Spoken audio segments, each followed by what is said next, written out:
There's a login access they're saying. I just heard the message. Sorry, login access? Yeah, if there's a login to access, okay, maybe Eventbrite is giving an error when I'm trying to sign in. Okay, I sent her the link. Yeah. Okay. So we are currently live on YouTube as well. So thank you to all our speakers and our moderator for being here today, talking about future of girls in STEM. We would like to begin by acknowledging the land on which we gather and which Lotus STEM operates. It's part of treaty land and territory of Mississaugas of the Credit. For thousands of years, Indigenous peoples inhabited and cared for this land and continue to do so today. In particular, we acknowledge the territory of the Anishinaabe, Huron-Wendat, Haudenosaunee, and Ojibwe-Chippewa peoples, and the land that is home to the Métis, and most recently, the territory of the Mississaugas of the Credit First Nation, who are direct descendants of the Mississaugas of the Credit. We would also like to acknowledge Lotus STEM's presence across Turtle Island, from coast to coast, noting that many of our members live and work on the traditional territories of many other Indigenous communities. In Vancouver, west coast of Canada, Lotus STEM acknowledges that our work spans many territories, some of our volunteers are located on the traditional unceded territory of the Musqueam, Squamish, the Tsleil-Waututh, Coast Salish nations. In Alberta, we recognize diverse Indigenous peoples, including Blackfoot Confederacy, Stoney Nakoda, and Tsuut'ina Nation, whose ancestral lands we may touch upon. We acknowledge the land as an act of reconciliation and gratitude for those whose territory we reside on and enjoy. We're also humbled and honored to have a global reach, noting the pan-Indigenous communities around the world where our international team works and lives. We at Lotus STEM respect diversity and beliefs and integrate cultural wisdom, traditions, and knowledge in the work that we do.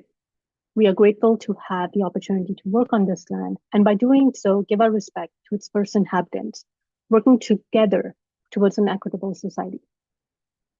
It is with great pleasure that I introduce today's moderator, Dr. Pujashree Mishra, who is also a board of director for Lotus STEM.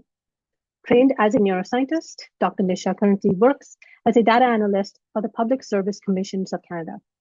As an immigrant woman in science and with a South Asian descent, Dr. Mishra is aware of the challenges racial, gender, and economic disparities can often bring. Dr. Mishra is devoted to promoting inclusivity, diversity, equity, and accessibility, also known as IDEA, in STEM fields by serving as a mentor, offering guidance, and creating opportunities for the South Asian community. With that, I will hand this over to Dr. Mishra. Thank you, Rupali, and welcome everyone to our event today. Before I went any further in the event, I wanted to provide a brief biography of our wonderful speakers today. First on my list is Noreen Khan. Back in her home country, Noreen embarked on a journey in the field of medicine, fueled by a passion for science and a desire to make a difference. However, when her family moved to Canada, she found herself at York University pursuing a degree in psychology and human resources. The turning point came when, after welcoming her first daughter, she realized the gaps in opportunities for girls in STEM fields. Noreen found that the education system, designed as a one-size-fits-all model, failed to recognize each of her child's unique needs. Fueled by a newfound purpose, she made a bold decision to shift her career towards education. Noreen earned her Montessori diploma, choosing to guide her own children through a tailored educational path. Along this transformative journey, she became acutely aware of the pressing need for more opportunities for young girls in STEM. Her commitment deepened, and Noreen became a mentor, particularly for her eldest daughter, who embraced STEM from her preschool years. Now, Noreen aspires to revolutionize early education, providing young children, especially girls, with a more open-minded approach that caters to their individual needs and interests. Her mission is to break down barriers in STEM and to leave a lasting impact on the lives of these young minds and inspiring them to reach new heights. Welcome, Noreen. Our next speaker is Dr. Anshu Bajaj, who is a STEM educator and advisor at Manitoba Catholic schools and is a transformative force in education.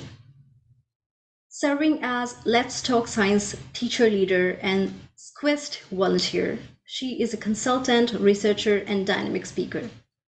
Honored with the 2021 Prime Minister's National Award for Teaching Excellence, she pioneers STEM initiatives, founding the Bison Regional Fair and the nationally accredited Bison Regional Science Fair.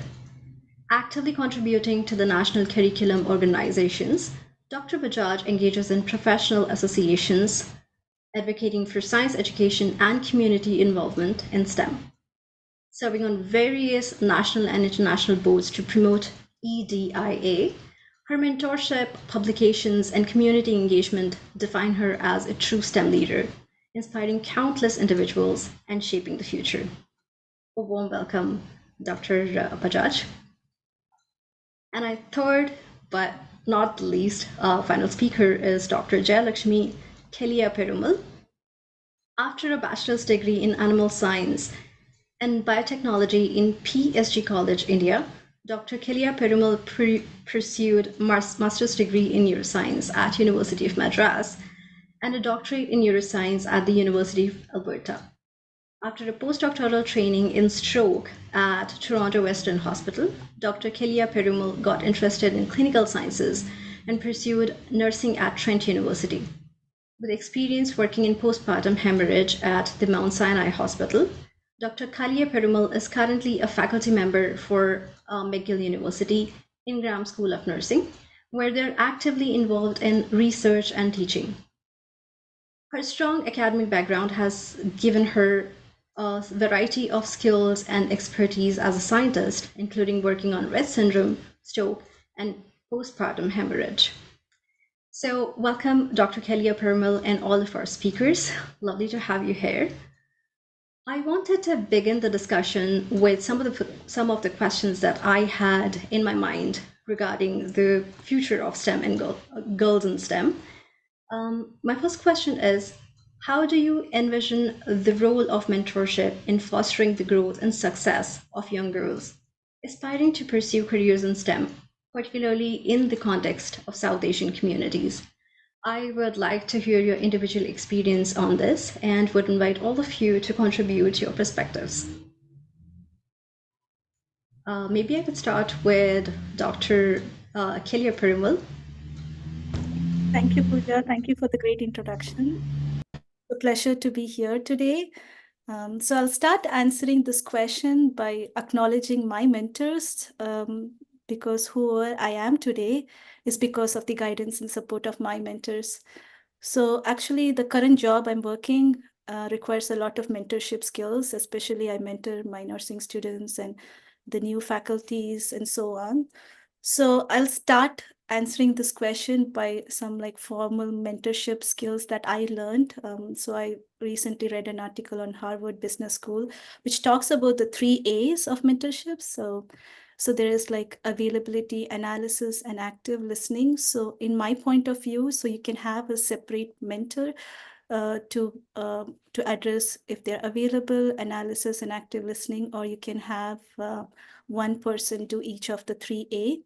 So what I mean by the 3A is like availability doesn't mean that like you're available all the time. It means like available to share your wisdom, knowledge, and ideas, which is something that we are doing today. So, and then the other skills are like active listening and analysis, meaning like analytical skills that you will be able to understand your questions and concerns. So in my life, at each point of life, I had some sort of support system in the form of mentor. So when I was younger, I had my mother, who was a great person to give me the emotional support. And then my father, who actually pushed me into the academics. And he always told me that education will help me in my life. And he taught me the valuable lesson that like to me and my sister, that to always stand in my own feet and to be like, financially independent. So my dad used to share his wisdom by telling his life experiences. And he said like when he was young, he couldn't even afford food. So that's why he went to school, like, he went to a government school. Back in my province in Tamil Nadu, like we have free education system, especially lunch system for school kids. So he went to school because he was able to get like one like lunch during his time. So that's how like he started his school education journey. But then like he made sure like me and my sister had like the enough education to like, stand in our own feet. So I did not understand the value of education when I was like 10 years old, but today I do. So when I was in 10th grade, like I had my science teacher who told me that like, I was good at science. And she told me that she sees the passion in my eyes, which I don't know how she looked into it, but she smiled and she like, when I heard it, I was like, wow, that's really interesting. Like she saw something in me, which actually pushed me into my career in science. So then I did so her words made me realize that I love biology. So I love brain physiology. So that made me to do like my career in like master's and PhD in neuroscience. So when I moved here, I moved here for my PhD in neuroscience. So I had my PhD supervisor who was actually my first mentor in Canada. Till date, I think I owe him a lot of thanks because, I developed a lot of skills which during my PhD in research, which actually laid a strong foundation for me for my critical thinking skills, which I think till date I use it a lot. So one of my biggest learning that I would say is like I didn't just learn science research from him, but I also learned like how to give like constructive feedback uh, too. So he used to give me a lot of constructive feedback, which had like both positive and negative points. So he used to always start with the positive point and then like slowly move on to the negative feedback. So I think that's the skill I really learned from him. Like and I till date, like I use it even to my students. So I start giving the positive feedback and then give the negative feedback. So one example that I can think right now is like I remember the first time when I gave my presentation in my lab meeting. I remember like when I started, I spoke really, really fast. I like within 10 minutes, I was done. And then he had a lot of time to like, take me to his office and give me feedback on my presentation. I knew that I screwed something up because when I looked at my lab people's face, everybody were confused and I was more than confused than them. So then my supervisor took me to his office and he said like, okay, your presentation was great, but it would have been really nice if you spoke like slow and, you can pause and have some eye contact. And I felt like it was really helpful, like, I think I learned a lot from his feedback. And I think like when I had my PhD defense, he told how much I actually have improved in my skills. So likewise, I have like tons of examples I can give, like based on how my mentors trained me. But then like now looking back, like I feel like, it's a slow and steady process, like to improve your skills. Um, and also like get a good mentor and like, they can help you identify your strengths and weakness. And even in my current job, I have like mentors for my teaching and for research. So whenever I have a student issue, I have like my mentors in teaching who I always go to. And, they share their experiences and wisdom, which actually greatly helps me a lot. So what I would suggest is have a support system in the form of mentor, which is very important to like grow and learn.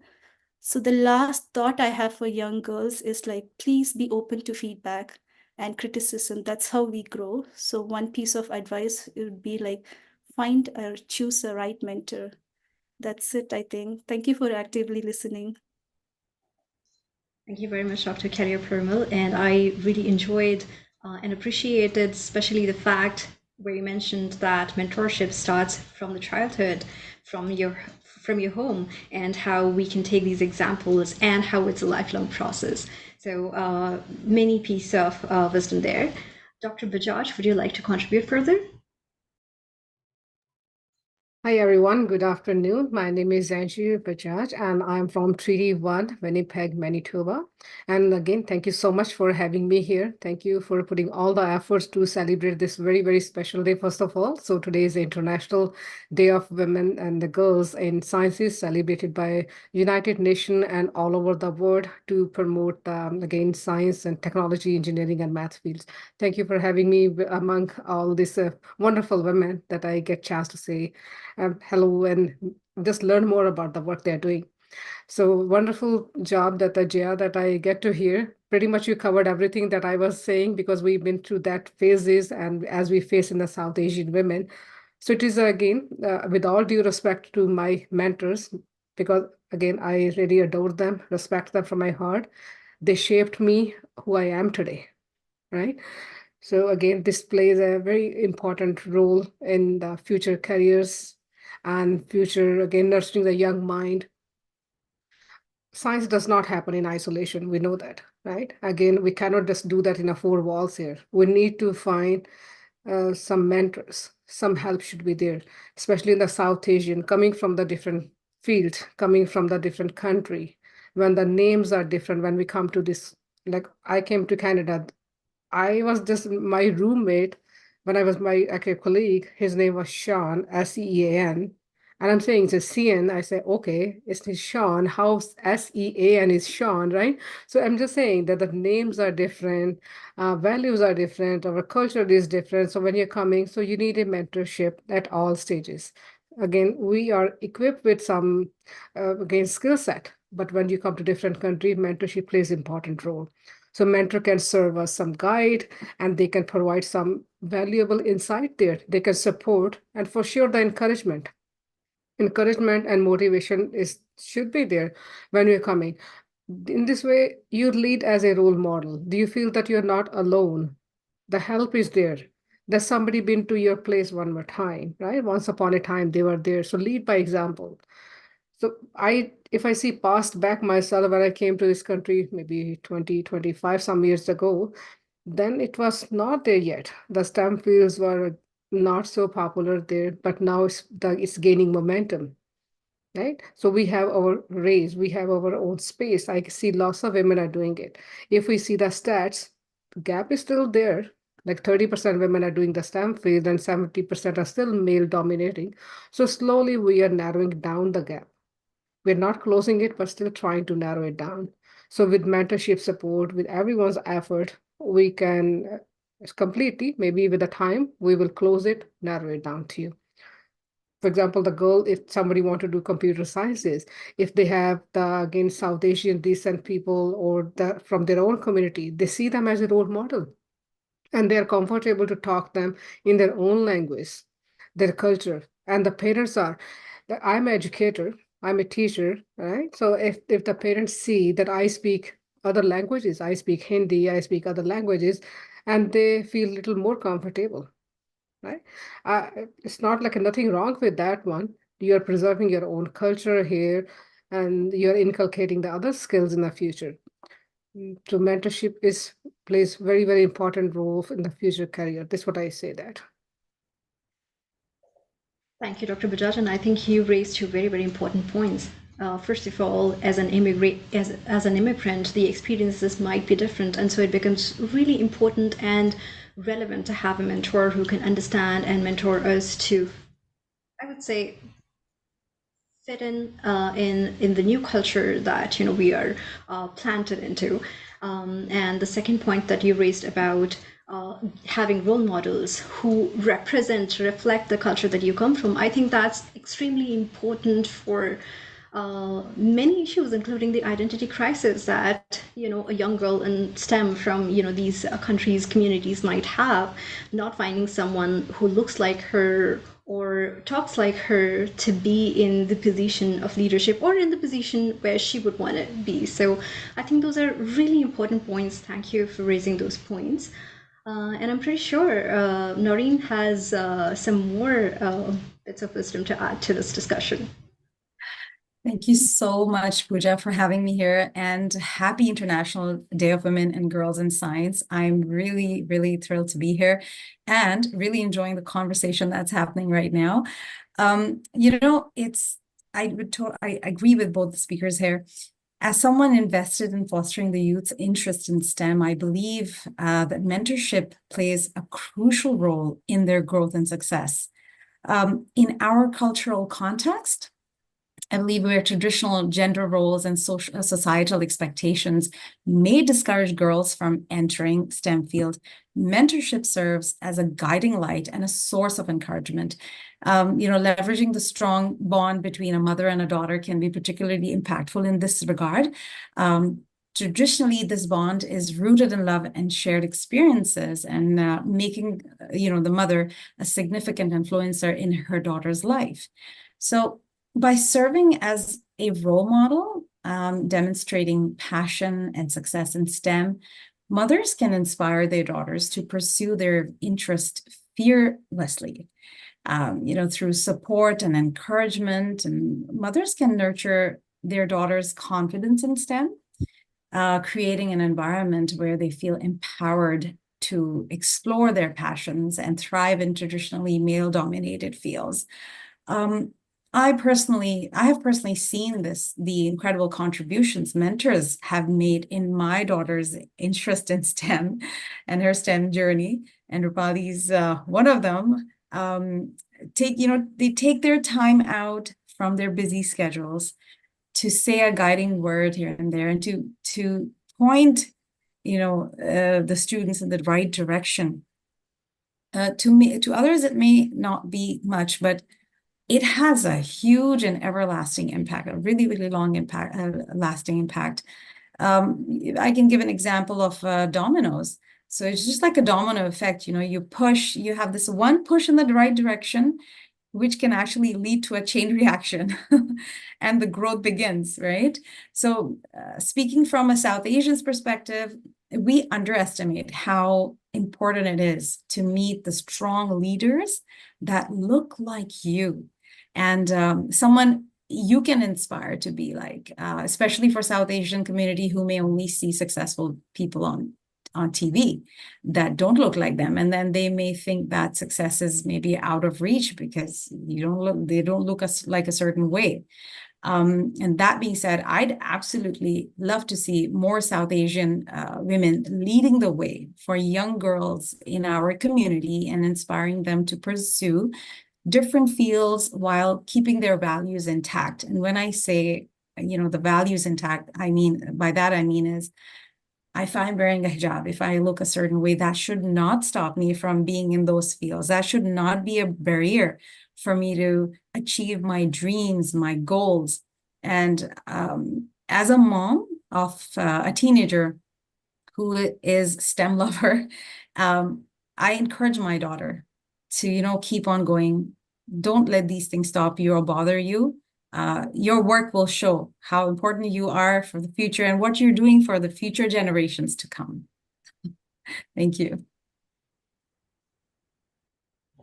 Thank you so much for that insight. And one of the things that I think, one of the components that emerges out from this entire discussion and from the great points that you made, is that there is a certain component of tradition and culture inherent to the success and growth of the specific community, of course, but it also segues very well into my next question, which is, considering the importance of diversity and inclusion, what strategies, and some of them you already discussed, but what do you think at large are the strategies that can be implemented to ensure equal opportunities and representation of South Asian girls in various STEM disciplines? I would probably invite you, Noreen, to answer this question. Most certainly. Now, I think that ensuring equal opportunities and representation for South Asian girls in STEM fields requires a multifaceted approach that tackles the systemic barriers and cultural challenges. So, for example, early exposure to STEM concepts through school programs, workshops and community events that can ignite interest and confidence in pursuing careers in sciences. And culturally sensitive STEM education initiatives, such as those that are inclusive of South Asian perspectives and can really make these fields more relatable and accessible. Additionally, mentorship programs connecting South Asian girls with successful STEM mentors play an incredibly important role in providing an inspiration and motivation, as representation matters in shaping aspirations and fostering success in STEM discipline. You know, growing up, I felt that I was not welcome with my hijab and my skin color. I made sure that, again, as I mentioned earlier, that my daughter didn't experience that. We are now living in a time where we have access to internet, and with just a click, we are able to access programs and opportunities that have really helped my daughter outside of school environment. So a lot of extracurricular, activities, especially STEM clubs that can assist young children in pursuing their dreams. And I can give you an example of my daughter that currently she's elected as a chairperson and for a support group while serving as a youth ambassador for a local member of parliament. I'm proud to say that she is now paving the way for the youth who may feel underrepresented. It's her dream to take her experience and using her experience guide young children, teenagers, to come on and, invite them, be part of a club, try different, activities and see which one you like, and then move on in that direction. So exposure really matters a lot. Thank you for that. And I completely agree with all the points that you made. In fact, the mandate of our own organization, Lotus STEM, is to basically provide such kind of opportunities to the girls out there so that they know what is it that they're capable of doing and what are the opportunities available to them. Moving on for this question to Dr. Kilia Perumal, if you have any other insights on this question. Sure, thank you. That's a great point. I think what Noreen has started, and I think she started really well about how to be inclusive and diverse. So I thought like maybe I will touch base a bit about this diversity and inclusion based on what I read and my personal experience, because I am a part of EDI committee in my department in McGill Nursing. So there are a few things that like I can remember now, what I recollect now is like the Nobel Prize winner, like Richard Thaler, like he once shared in his talk, there's a lot of talk about diversity nowadays because we all talk about it. But what we tend to think is that, like in terms about racial diversity, gender diversity, and ethnic diversity, those things are important, but like it's more important to have diversity in how people think. So when I was listening to his talk and reading about it, what my take-home message was like, we talk about it, but if everyone from different ethnic, diverse background think in a proper humanity way, I think in the language of love and compassion, I think like we will automatically move towards like empathetic nature. So what I would like to emphasize on diversity is like we need to be more inclusive and diverse in the way we think. So like never judge a book by its cover. It's something like I follow. So you should be open-minded, to help each other in any small ways that you can. So that's one thing like, I would like to plant in the next generation as well as. So I think like when we talk about diversity and inclusion, I think like I believe that change starts from ourselves first. So we need to first try to have less bias and like less and be more inclusive and accept like diverse viewpoints as much as we can, and like currently being a part of like EDI committee in my department, that's how I am making a change, having my representation and making sure that the talents are recognized. The reason why I like working in these committees is because to be a representative of like diverse thinking, and also I would like to make sure that everybody are inclusively recognized. So in my job, like when I when we have like, I teach a lot of nursing students. So when they go to the clinical world, like they actually encounter a lot of like non-inclusive situations. So as a committee member, like we are there to support those students and make sure, the next generation students are like more safe and are well supported. So, but it's like I'm saying it in an easy way. However, it's not as easy as I say. It's actually a very difficult task, to handle these situations.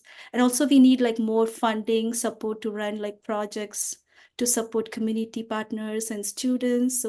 So currently, like I'm working on a lot of like anti-Black racism and indigenous projects. So I work with the Cree board as well. So we are trying our best to, to support the marginalized population who have been affected because of all the historical reasons. So I'm a strong advocate to like support students who need help. So actually, I have personally written a couple of reference letters to my students who need funding support, to pursue their education. So that's how like I feel like I'm recognizing the talents and trying to support them in the ways I can, at the workplace by being more like diverse and inclusive. So my only piece of advice would be like, again, as what Noreen said, like find a mentor is very important. You can guide, like who can guide you and support you in your needs to help or anything. So having a support system is actually, it's a great opportunity, to find and, to excel in whatever field that, young girls would like to prosper. So now, like maybe I talked a lot, so I'll come back to the question. So what strategies to implement for equal opportunity would be like, again, build strong dossier. Try like developing those skills that is important in your field. For example, like for me personally, I wanted to do research and teaching. So what I did, like I started as a researcher. So I got my research expertise, and then it was a battle to juggle between a full-time research and a teaching. So I did like more of research, and I just volunteered like as a guest lecturer for my PhD bosses like classes. So I just slowly developed my dossier in teaching as well. So that's how I started. Like one most important aspect is like having a goal or ambition is so much important. So I had a goal, like I still have a lot of goals that I want to achieve in my life. So that's something like you need to be very clear about in your thought, like have a goal, ambition, and like work towards it. Try like hard to succeed in it. Like we talk a lot about success, but I know, but like success is very like we hear success stories, but at the same time, like we attain a lot of failures to undergo the success. So we need to have both the stories, to encourage people to never get discouraged when they face failures, because nowadays we always talk about success, but we need to talk about failures, what we have like gone through to achieve the success. Again, success is a very relative term. So you define what is success. Don't let other people define success for you. Those would be some of my pointers, and be your own judge. Even today as a full-time faculty, I have a goal and ambition that I want to achieve in my job. So I consider myself as a learner. Again, like age is just nothing to do with your learning. At any walks of your life, you can pursue your dreams and like, but have ambition. And remember, ambition and passion never has an expiry date, so you can always work towards it. And again, success is a related term, and it is based on how you define it. Not don't let other people define success for you. You define your success, and you work towards it. That's something like I really want the young generation to take is, for example, for my job, like I think like I'm currently in a lot of hiring committees. What we see when we hire, like is like whether they have passion towards work, whether they have like diverse knowledge that they can bring to the team.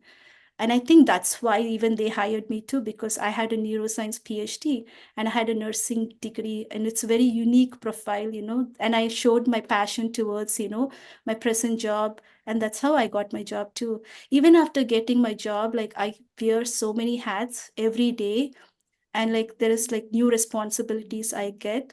So you face all those things. So I would just conclude my answer by saying that have a dream and goal, and try to be honest as much as possible to whatever you want to do, and never give up. Thank Very you. well Thank you said, for Dr. Very well said, Dr. Kalia Vermal. And what I get from your message is that, of course, be the person who everyone wants to hire, upgrade yourself, look for new opportunities. But also, what resonates with me with the answers that Noreen and you've given is that we become the role model that we did not have, right, for the next generation.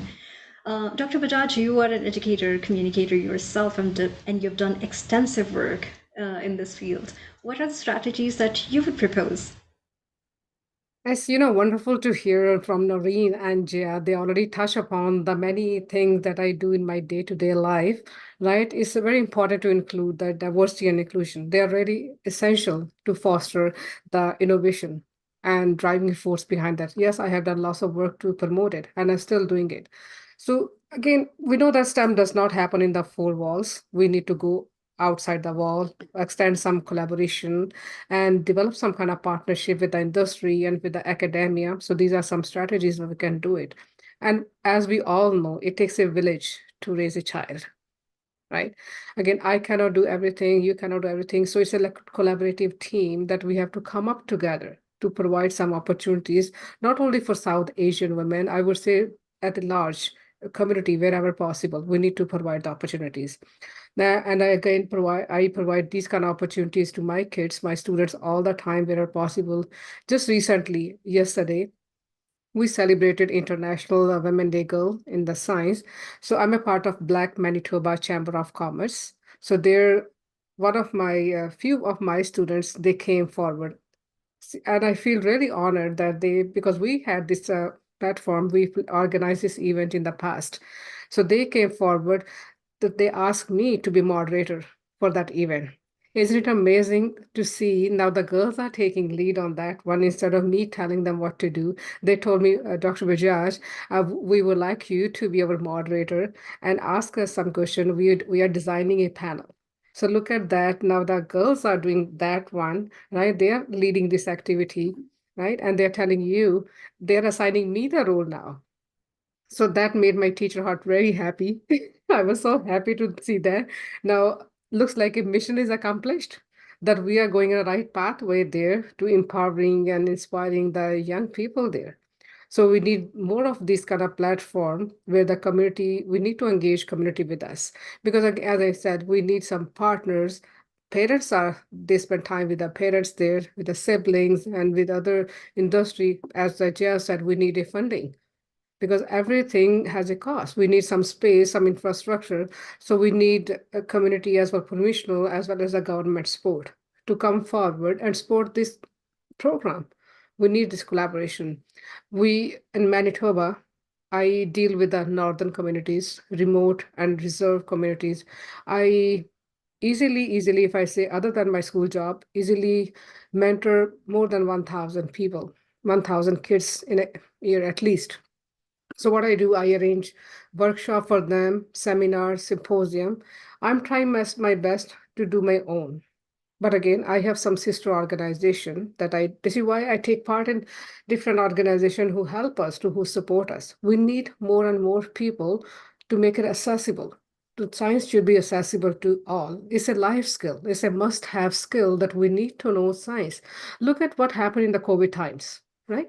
So when the COVID hits, everyone was kind of suffering there, and we did not know that what to do. So the science came first, and again, we developed some vaccine and we did some discoveries. So STEM fields came first, right? So in this, these are must-have skills. We need to have some empathetic skills in our mind, some humanity in the mind. So this diversity, inclusion is very, very important. In that, I will just include one part. Many people, they don't understand. They say gender equality. We talk about that. So we need to understand there's a difference between equality and equity. So gender equity is different and gender equality is different. So here we're talking about the gender equality. So we need some equal rights, some equal kind of, again, program that we equally do work hard. We work hard as a male-dominated societies are doing. So we need some allies too. So again, we need equity as well so that our representation is there. So we need to promote all EDIA part. And together we are strong. When we do it, we're together. we need some male, some female, or society member, because these kids, these people are our future. I would say we need to work together. I know that we talk about women all the time. If our society is already giving us the like a right platform, or giving us a kind of right, our rights. They're giving us, they are acknowledging our rights and roles and responsibilities. I think then we didn't not even have to celebrate this day, right? We don't even need that day, International Day of Women and Girls in Science. We have this day because we want to raise the voice. This is our day. At least today, we are again promoting or pioneering or acknowledging the women. At least today, right? Recognize us that we do exist. I still see there are some barriers. There is some systemic barriers there, and there is still some gaps in there. This is why we need days like that. Why not? Like, I don't know if maybe my knowledge is limited. If you know that there's the International Day of Man or Boys, I have no idea if there is. Then why do we need a women and girls in science? Why? I have no idea. As I see it, maybe we need to raise voice as we can see that there's a gap. So maybe we need to do some work together. These are just my opinion. And those are some very well worded opinions. Most of those resonated very, very well with me. I completely agree that we cannot do this alone. Of course, we need collaborations, we need communities to come together, we need governments to come together, we need all the support that we can need on this particular issue. And yes, of course, we're not talking about equality at this point of time, we're talking about equity, which means that we need resources, we need support, probably sometimes a bit more than the other non-equity deserving groups to come up to be equal in the race. But since you talked about cooperation, I have a question that came up from our audiences regarding the allyship. And the question is, for women who have men or sons in their life, what advice do you have for them to be better allies? And I would love to go with you for this answer, Dr. Bajaj. Okay, so Jay raised hand. Maybe Jay want to jump in there, or you want an answer from me? Oh yeah, sure. Just Absolutely. start, and then I can follow you up later. You can start. Yeah, so as I said, we need male allies too. I understand that we always say that we talk about female all the time. That question, I get it too. Even in my classroom, when I talk about the girls are princess, right? I always say that sometimes the boys feel you're neglecting. I said, no, I'm not neglecting you. You're equally important, but just we need to break the stereotyping. Because sometimes the stereotyping is there's the girls are for the soft skills, girls are good in the music or the art or the ALS subject. So we need to just break stereotyping. And maybe the boys and the fathers and these brothers, they can walk hand in hand, just support each other, tell us what to do. We should not be intimidated to ask their questions, right? So just again, support us wherever the way you can. If you can do it, give the equal opportunities. I remember when I was kid, my dad is still my hero, right? Every time we will, like I'm from India, we would just maybe sleep on the roof there, just looking at the stars there, galaxies there. And every time I question why it is so, why it is that, and every time, why? That was my thing all the time, asking my dad all the time. And he never stopped me, never stopped. He answered my all questions. In fact, I was so obsessed with reading encyclopedia at that time, and my dad was thinking that's what I'm going to do whole life. I was so obsessed reading.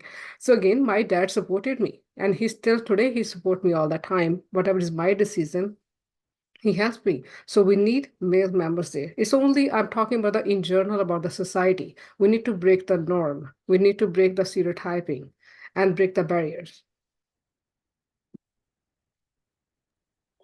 Thank you, Dr. Bajaj. Did you want to go? Yeah, Please I'll go just ahead. like add a bit more to what Anju said, and I think that's a great point. Like we have a dad as a role model, and then like for me, like I have a boy, like I have a son.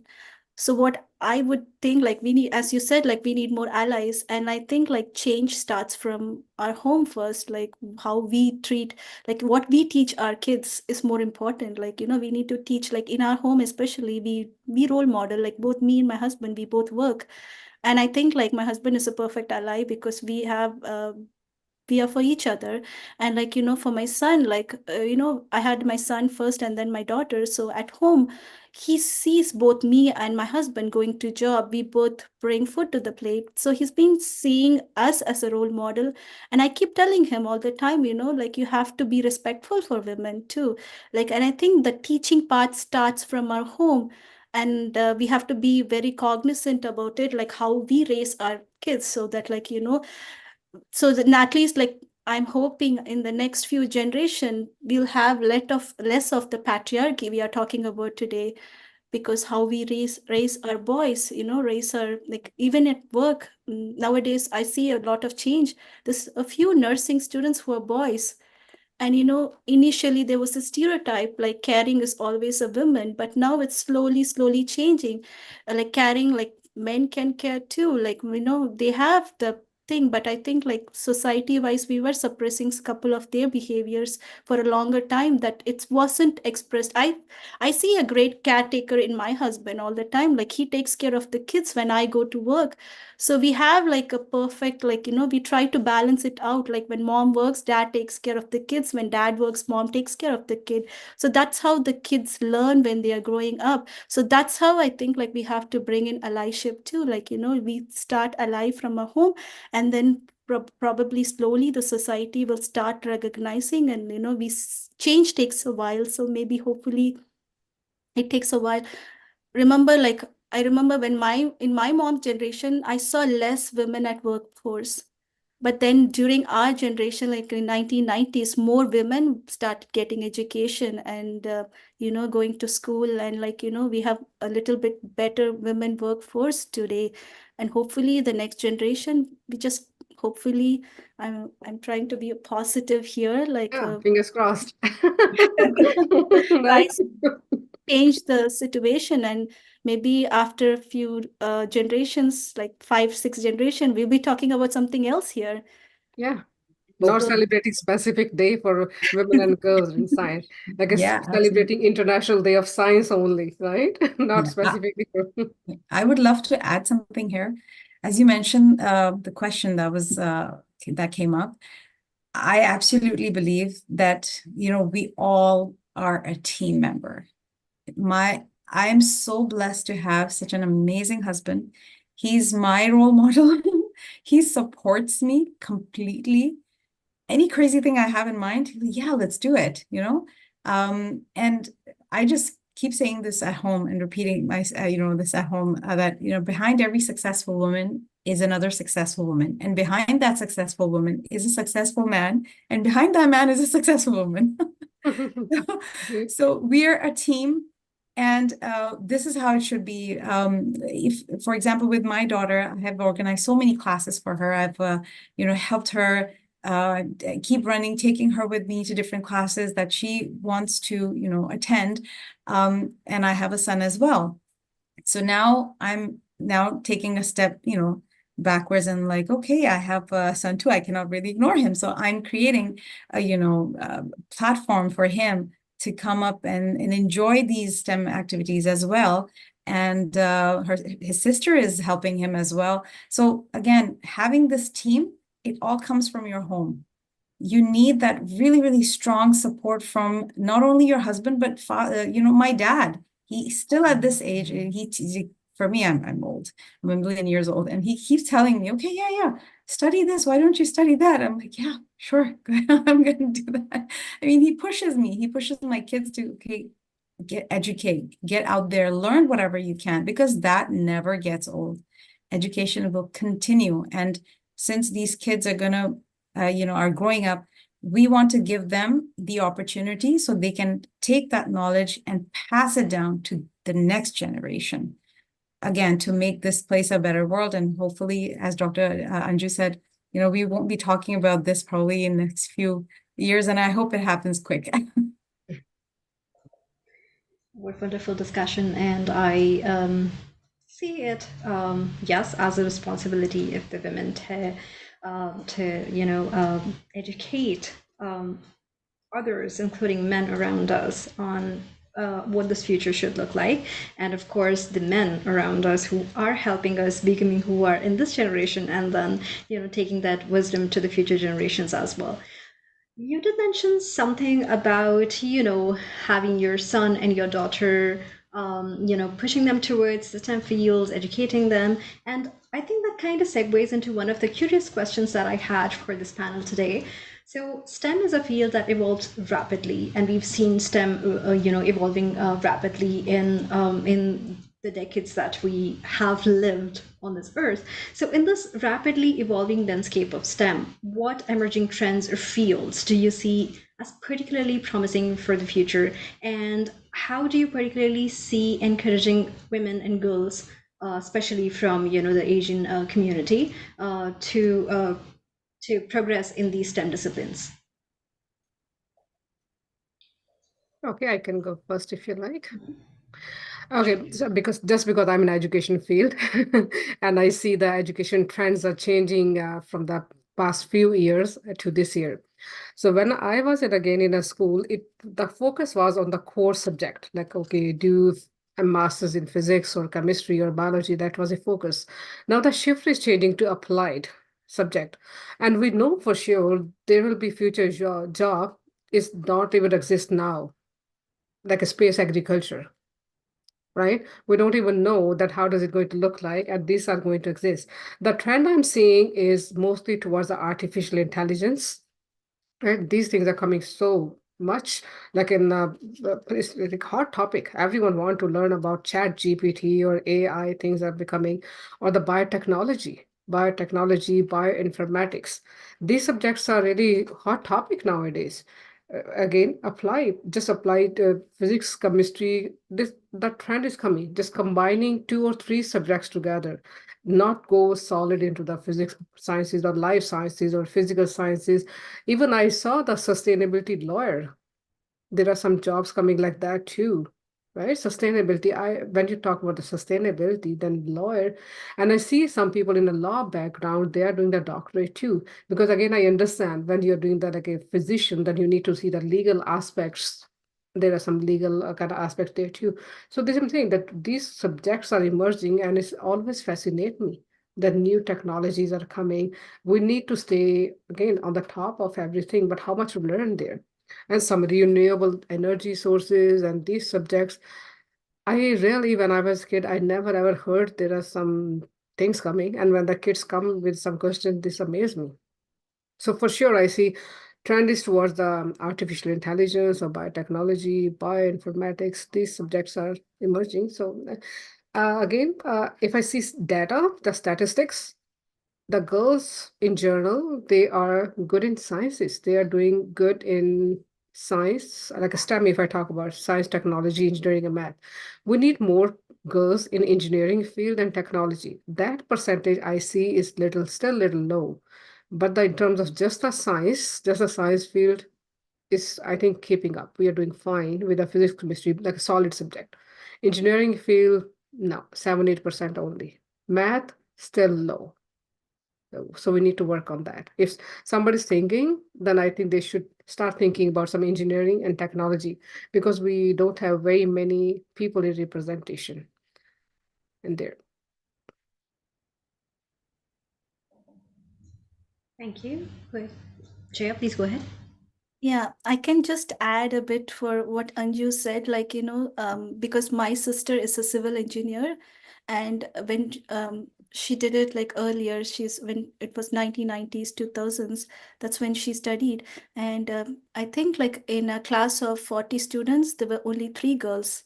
So like for civil engineering, so it's a like when there was times where like there was mostly dominated by male, and they think like women cannot be in the workforce.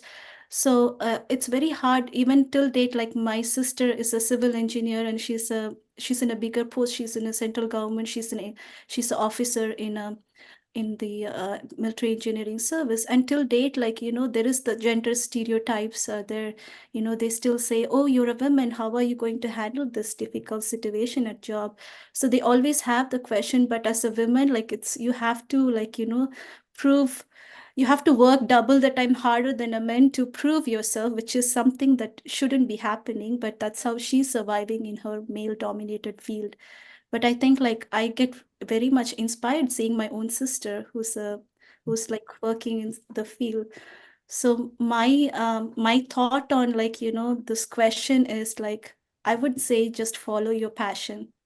Do things that you love to do. For example, if you don't do things that you don't love, there's a high chance that you're going to get burnt out easily. So what I meant to say is like, don't like, if you don't like what you do, even a small problem will be a burden to you. So you choose the profession that you like. I might sound really old here, but like, when I was school in 1990s, like, that was the period where there was a boom of computer science. Computers were kept in an air conditioned room. We had to like take out our slippers to go inside the rooms. Like computer was like seen differently those days. But now look, where is computers is in our laps, it's in our phone. And like it's every device has programming. A processor in phone is faster than the computers that we had in 1990s. So we have come a long way. And like, did people who took the course like in 1990s think that they will be the most wanted people in IT industry? No. So it's very hard to judge a field, but what is more important is your passion, like what. So you have to love what you do. That's my point. Like when I took science in my undergraduate, like everybody around me were very upset. They thought like, oh, you took a scope, there's no scope in like, this field. But like when I took it, I had a goal and vision in my mind. I wanted to be a scientist and an educator. So that was my goal. So I slowly worked towards like, I choose the profession, and then like, slowly I started working in it. I really had to work like extra hard, to excel in it. So unless if I didn't have that passion, it would been easy for me to like, to even a small failure would have been a very hard for me. So I would say like fall in love with what you do. You won't feel the burden. So be like, for example, when I did my postdoctoral fellow, doing like, I think Pooja would understand too, like, you get very less pay, like you don't get a lot, like, you earn very less. But I think I was very happy and contented when I was a postdoctoral fellow. I was very happy to go to the lab, run my experiments, and I was curious to see like what my results were. So you choose your path and make your own footprint in it. Like that would be my piece of advice. So every job has its value, so there is never, so you have to like, you can never look at people based on their job. Like, you have to treat everybody with that respect. We need all the professions, we need all the, we need everything. So we have to be inclusive again here in the professional values too. So like, just if you just think about pilot job, if they don't do their job properly, what would happen? Like the people's life in the aircraft is in danger. So everyone who's doing their job should be aware of like what they do and why are they doing this job.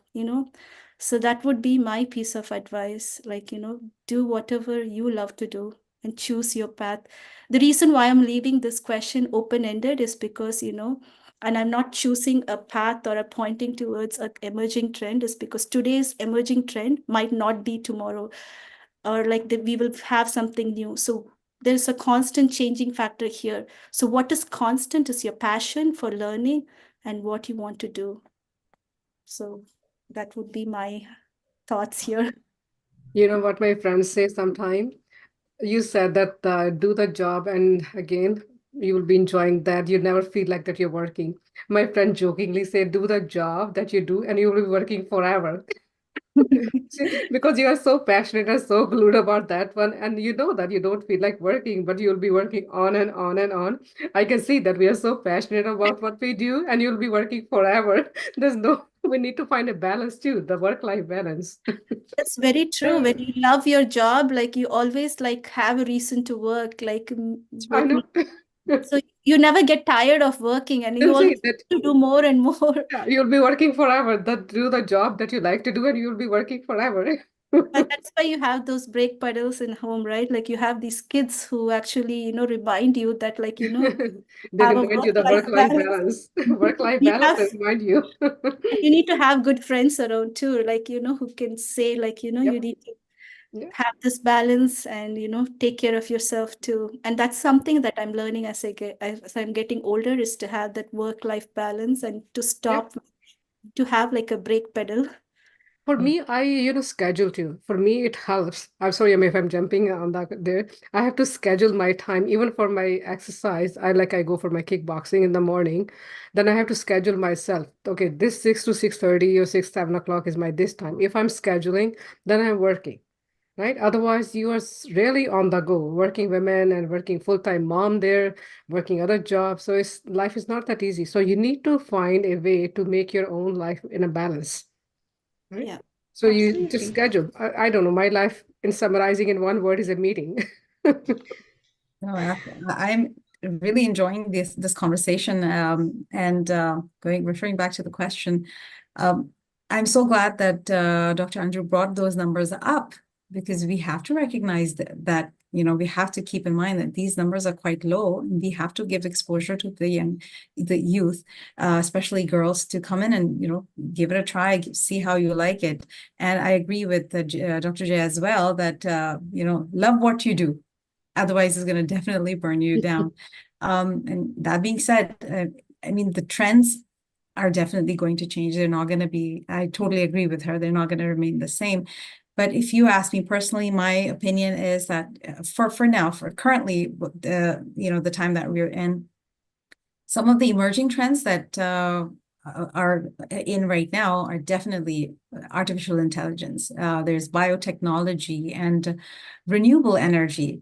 They offer some really, really promising opportunities for the future. And I've seen it firsthand from my own daughter's projects, how AI and machine learning are already shaping various industries. And while biotechnology, including genomics and personalized medicines, they hold immense potential and revolutionizing healthcare for revolutionizing healthcare. And additionally, renewable energy, technologies are gaining traction as the world seeks cleaner alternatives. So in my opinion, I feel like the healthcare will always be a concern.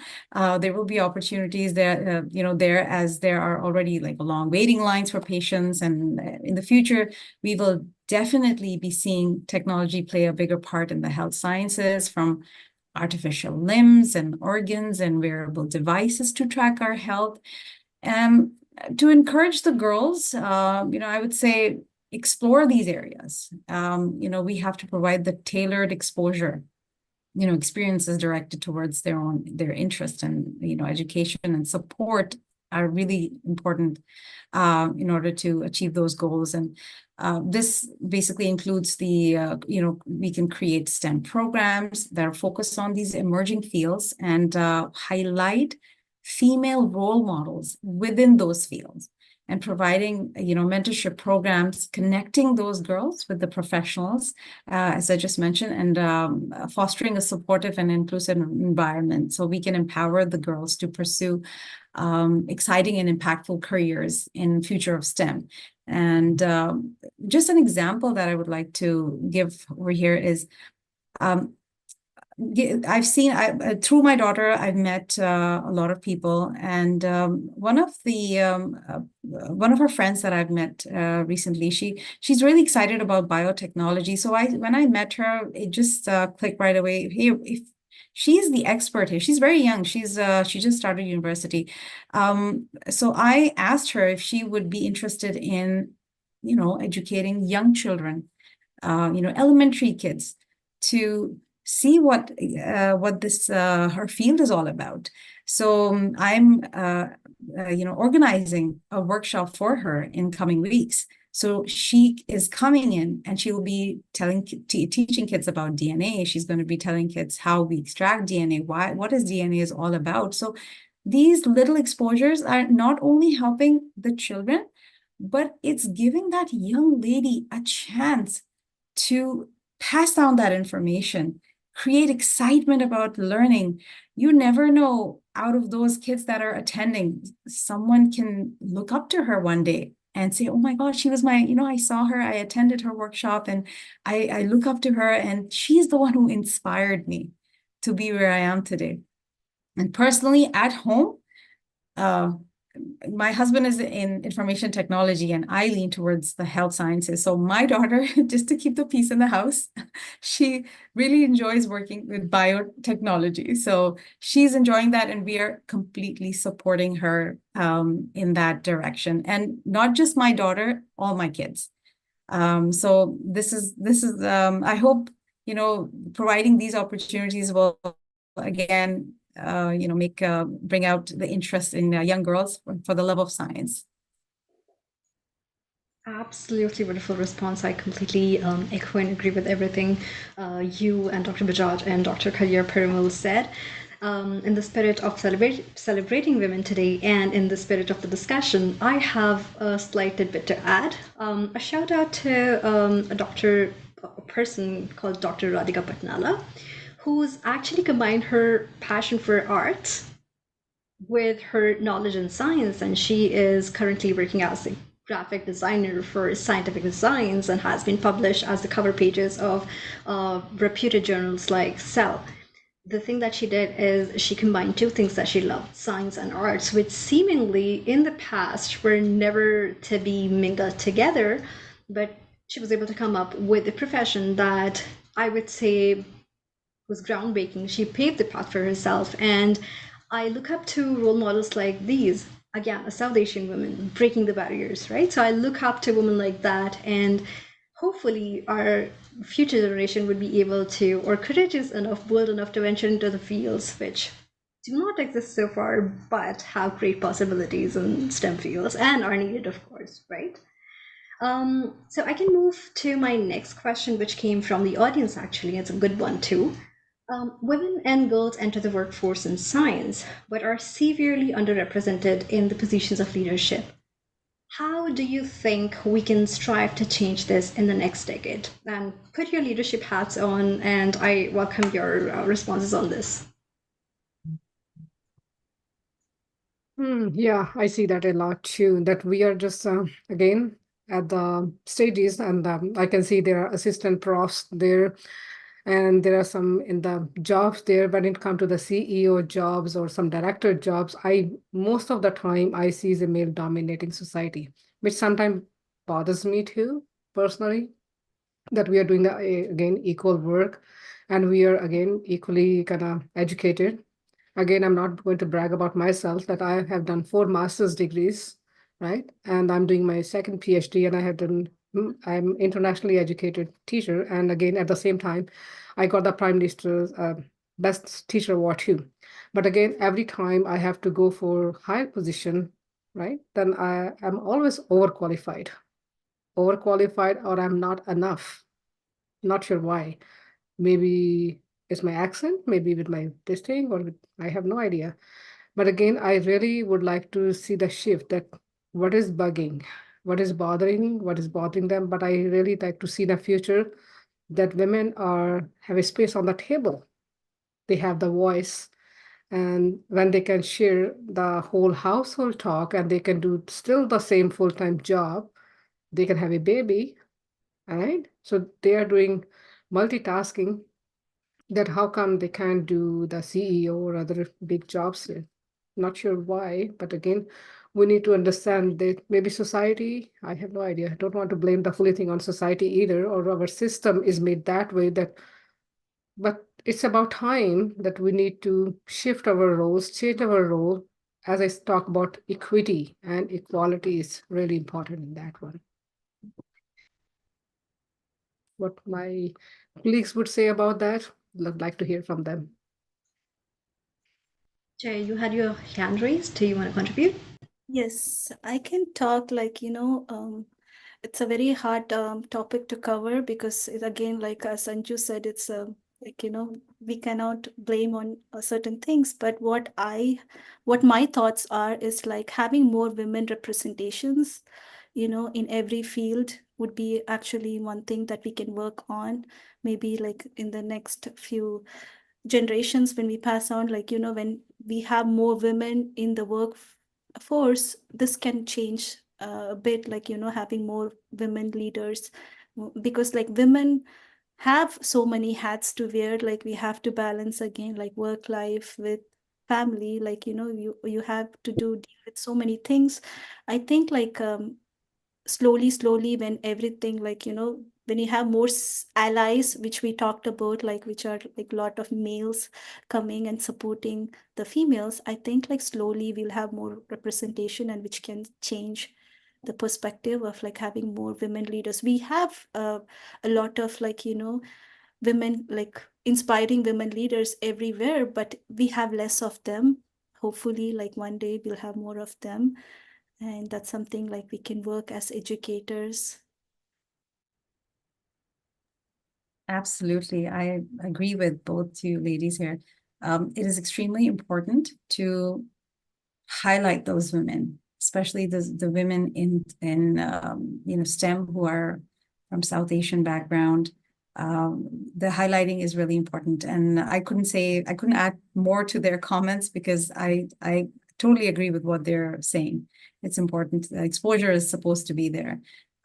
Anything, even in terms of for myself, when I'm organizing an event, I'm always looking for a female, so that I can offer, that platform for my own daughter to learn from and to look up to, right?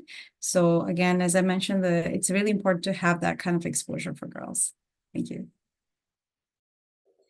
Yeah, very well said. And we actually have a comment from one of our audience, Shantla Haridas, which I think is a very good point. She says that she thinks that one small tangible step that we can take and facilitate is to nominate more women physicians, power fellowships, chairs, committees, etc. And that's a great point, because we women at the leadership positions currently could push other women, and this is how we bring more women in. So yeah, no, very well said. I had one last, a bit personal question for the panel speakers today, which is encouraging girls in STEM often involves the spelling stereotypes. How have you personally navigated and challenged gender biases in your STEM journey? And what advice do you have for young girls facing similar obstacles? You want me to go? I don't know. Sure. I don't know where to start it. This again, when it comes to advice, we hear lots of advice from other people. When it comes to advice to give other people, then you don't know what to advise give people, right? But again, I see that you need a resiliency. You need again resiliency here. You need advocacy and the community that who supports you, right? Then you can work together. Then you can navigate it. As we started our talk today, mentorship, and never be hesitant to ask. I think I started a little late asking, right? I was kind of hesitant. Who should I ask? Who should not ask? Maybe I was a little shy in the not sure where to go. Maybe I did not see 20 some years ago, and I feel myself kind of a little lost that time. I couldn't find mentors. Then maybe who knows what, then where I could be, but I'm here now. But slowly, I found the mentors, and they shaped me and they supported me. So I will again give advice, kind of never be hesitant to ask question. Because if you don't ask question, then how do, again, I supposed to know that something is bugging you. Seek help, seek advice, take a community support wherever possible, take part in the activities, get yourself knowledgeable, again, ask the role models. If not sure, yeah. So look around, read a lot, right? And watch some other inspirational women who are working in the field. And I see generally people are helpful. Generally, people are supportive. If you go with a kind heart, go with a proactive approach, they are here to help you. I really don't see, touch wood, any grumpy people so far that if you ask for help, they say, oh no, I'm not going to help you. So far it's going good that I say that. If I ask generally, then they are ready to help you. So I see the hope in there. People want to help and ask for help wherever needed. Yeah, so everyone has a unique perspective. Things may take little time, but if I again go back 20 some years ago, the needle is moving up. Right, little bit is we are moving. We are going towards the right direction. These days, that the days we are celebrating, these are creating awareness, and we should celebrate more. We should have more workshops, symposium, more exposure, so that we can help the newly immigrant. I know they come with whole wealth of information, right? They come from the different countries. I'm sure that everyone comes with a master's degree or some PhD degree, some 2 degrees or 3 degrees, but when they come to different countries, they find themselves lost. They don't know where to go to certify their credential. So maybe we can support them where to find the direct help. How can we help them? So in this way, we can support them, people who already kind of established here. So we have a responsibility to help them because they are again a part of our society too. We need to work together and secure our next generation. Look at ourselves. Like I'm just talking about we are not going to work forever. Maybe 20 some years, 20 more years or 30. Like I don't know. I'm already 90 years old, just saying. But again, how long we are going to work? So this will be our next generation who will be working next. So we need to train them. We need to help them to support them since we have some energy left or with our information. So lead by example, right? Tell them to where to seek help. They should be open and come forward to help. Very well said. Jaya, Noreen, anything to add? I'm pretty sure you have a lot of things to add. Sure. Jaya, do you want to go first or? No, you can go. I'll go after you. Yeah, no, I totally agree with Dr. Andrew here that, personally, that navigating and challenging these gender biases in my STEM journey has involved, persistence, resilience, and a serious commitment to my passion. So, I remember, as a teenager, you go and do work here and there. So I decided for some odd reason to apply to an electronics store.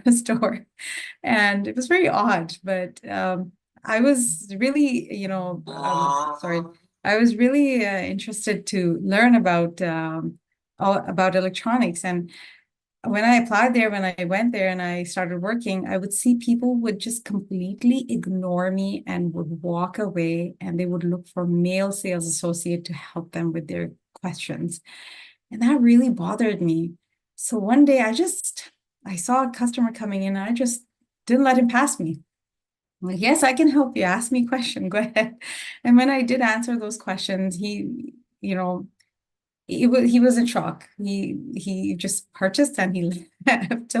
So I took that opportunity, and then I learned about the whole the store, everything, all the products that were in that store, and I equipped myself. So next time if I encountered something, I was able to answer and help the customers at that time. So again, I've encountered stereotypes and biases along the way, but I've chosen to focus on my capabilities and interests rather than letting the societal expectation define my path. One strategy that I found effective is one where we're all familiar with, like seeking out supportive communities and mentors in particular who believe in my potential and encourage me to pursue my goals regardless of the gender. Also, closing the gap between the two genders is important. However, it is also important that as women, we support each other, rather than, pulling each other down. We have to work as a team and build that environment so that the next generation can take the reins. So my advice to young girls facing similar obstacles would be to stay true to themselves and pursue their interests with determination and surround themselves with allies who uplift them and support them. So that would be my opinion here. I think that was great. Actually, you guys spoke some of what I wanted to speak to, like, developing those allies and, having those supportive environment in the form of friends. For me, like, I think that was my biggest strength was like, be supported with a lot of women as well as like male and female friends, like, who actually understand you and uplift you and, bring the strength out of you rather than the weakness. And that brings me like, we should not be afraid of getting experience. Like, even if it's a positive or negative experience, you shouldn't be afraid of it. Like, try to get the strength of handling them and then learn from it, and then you don't let that to happen to somebody else. So those are some, like, that building of those resilience.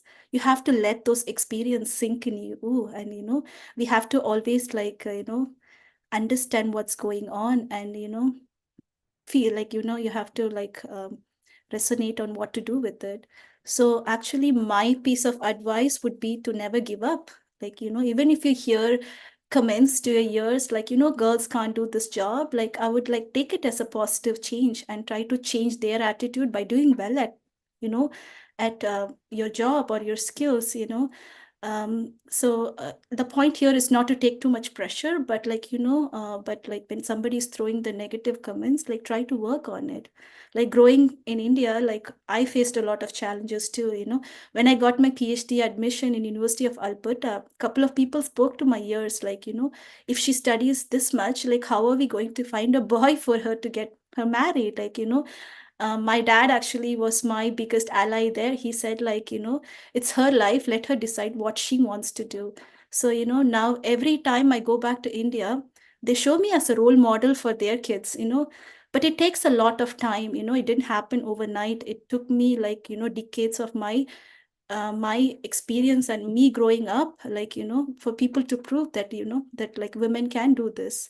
At the same time, I did not do everything for my, like, for them. I did it for my personal growth, not to prove to others. So remember, don't compare yourself to others. Compare yourself to whom you were yesterday. So use yourself as a comparison tool, not, like, compare other people. I think that is something, like, always helps me to, like, keep going.